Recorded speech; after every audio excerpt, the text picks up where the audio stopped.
Hello everyone, my name is Bukola and this is Life Matters with Bukola. I hope you enjoyed the last episode.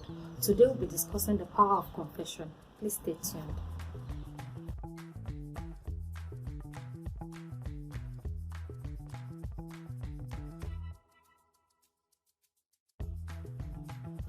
What is confession? Confession is simply affirming what you believe. What do you believe? What you believe matters. Now, are you aware that the kinds of words that you speak matters? Are you aware that there is power in the kind of words that you confess or you profess? The Bible says in the book of Proverbs 18:21, New Living Translation, the tongue can bring death or life. Those that love to talk will reap the consequences. To be very precise, it is better off to be optimistic than to be pessimistic. If for the sake of the fact that it makes you feel better about situations, watch what you say about temporal situations. Temporal situations are just temporal. Meanwhile, the words that you say are likely to have a very lasting effect. There are beliefs that there's supernatural beings that ensure that what you say come to pass. If for every word that you have said, they ensure that they come to pass, what will become of you? With this knowledge, I believe that it will give you the consciousness to be able to be mindful of the words you say, no matter the situation. This will make you check yourself for every situation that comes your way, to be mindful of your words. Do not let the situation of life overwhelm you. No matter what you face, be conscious of the power of confession. You will have whatsoever you say. If you have this at the back of your mind, you will be conscious of the kind of words that you say. This will lead me to the characteristics of the kind of confession that you have to make. Confessions can be written down. It should actually be written down. You're supposed to write out the confessions, the things that you say, because sometimes you may not be able to say them off heart, because out of the abundance of the heart, the mouth speaketh.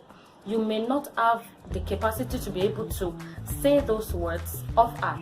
Sometimes you need to write them down and let it become your everyday thing. The moment it becomes your everyday thing, you may be able to say it off heart, but it has to start from you saying these things, reading them to yourself every day. This will lead to the characteristics of confession. What are the characteristics of a good confession? The first characteristics is, let it be straightforward. Whatever you're going to write down, that you're going to read to yourself, to convince yourself, must be straightforward. It must be simple and straightforward. Another characteristic is, it must be word-based. Let it be based on the Word of God. The Word of God, it is the only thing that is sure.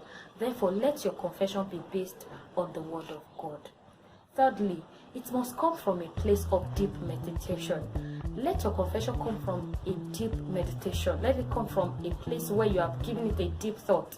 You have meditated over it, you have ruminated over it, and you know that this is exactly what I intend to achieve. So let it come from a deep meditation. You must be convinced about it. Fourthly, you have to be convinced about it. This confession must be something that you have a personal conviction about. The fifth point, you have to say it till it becomes your reality. This thing is not magic. It takes time. You must give it time. You must allow it to work over time. It takes time for it to work. It is not magic. So with this mindset, you must allow it to work over a period of time. Say it till it becomes your reality. Benefit of a good confession. It makes you vulnerable. It makes you vulnerable. When you're vulnerable, you know that there's a superpower that has the ability to answer those things that you have requested in your confession. It gives you the vulnerability that you don't have the power to help yourself in this matter, and it makes you are very sincere about it. You have to be sincere about your vulnerability to God. The second point, it brings you to a point of humility. It humbles you because you don't have the power to do it. It humbles you. You know that there's a supernatural being that has the ability to help you bring this confession to reality. So it humbles you. It gives you that spirit of humility. Another thing that is a benefit of a good confession is obedience. obedience is better than sacrifice. If you are able to realize that it is God that has the ability to bring this confession to pass, it will make you obey that God that is capable of giving you what you have asked for in your confession. Another benefit of a good confession is it increases your faith. It increases your faith. The more you do it and you see results, you would want to add more to your confession. You would want to ask God for more things in your confession. And it will help you dream big. If you have limited your scope in your confession, when some of them come to pass, it will help you to expand your horizon, to expand the way you have been thinking, to make you dream big. Since that your confession comes to pass, it increases the level of your faith. It increases the level of your faith. Today I challenge you, draw up a confession on every areas of your life that you desire to see a change. Draw up a confession on your finances, on your career, on your marriage, in every area of your life that you desire a change. If you have any challenge about writing a confession, kindly reach out to us on our Instagram handle with Life Matters with Bukola. If you are going through a challenge or the other, please know that you are not alone. If you would like to speak with someone, please know that I am available. You can reach out to me on the link below to schedule a free call. Thank you. Have you subscribed? What are you waiting for? Oh yeah, click the link right now and let your friends know about it. Thank you. I'm grateful.